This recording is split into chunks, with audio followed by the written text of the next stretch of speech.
உள்ளார இந்த veins black ஆயிட்டு கால்கள் கருத்து கொண்டே போகும்.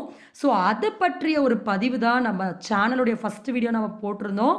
அதில் எப்படி வெறும் வேப்பிலை மாவிலை விளக்கெண்ணெய் கஷாயம் மூலமாக பிளட்டை தின் பண்ண முடியும், இந்த டம்ளர் கப்பிங்கை நம்ம ப்ராப்பராக எப்படி யூஸ் பண்ணணும் நம்ம சொல்லி கொடுத்துருந்தோம்.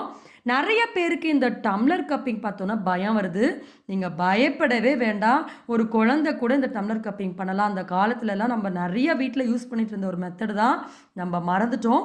ஸோ இடுப்பில் நம்ம சொன்ன மாதிரி ஸ்பைனல் கார்டுடைய லம்பார் ரீஜனில் தான் கேசஸ் நிறைய இருக்கும் வேரிகோஸ் பேஷண்ட்ஸ்க்கு. ஸோ அங்கே நம்ம டம்ளர் போட்டு கற்பூரம் சின்னதாக வச்சு க்ளோஸ் பண்ணிட்டோன்னா நெருப்பு அணைஞ்சிரும். இதில் பயப்படுறதுக்கு எதுவுமே இல்லை. ஸோ நம்ம கமெண்ட் செக்ஷனில் நிறைய பேர் இதை பற்றிய சந்தேகங்கள் கேட்டதுனால தான் இந்த பகுதியில் நம்ம அதற்கான விளக்கம் கொடுக்குறோம். ஸோ இதை நீங்கள் கண்டினியூஸாக பண்ணிகிட்டே வரணும். நம்ம சொன்ன இந்த க்ளீனிங் ஜூஸையும் நீங்கள் யூஸ் பண்ணணும். சரி, ஓகே. இப்போ நம்ம பிளட்டை திக்காக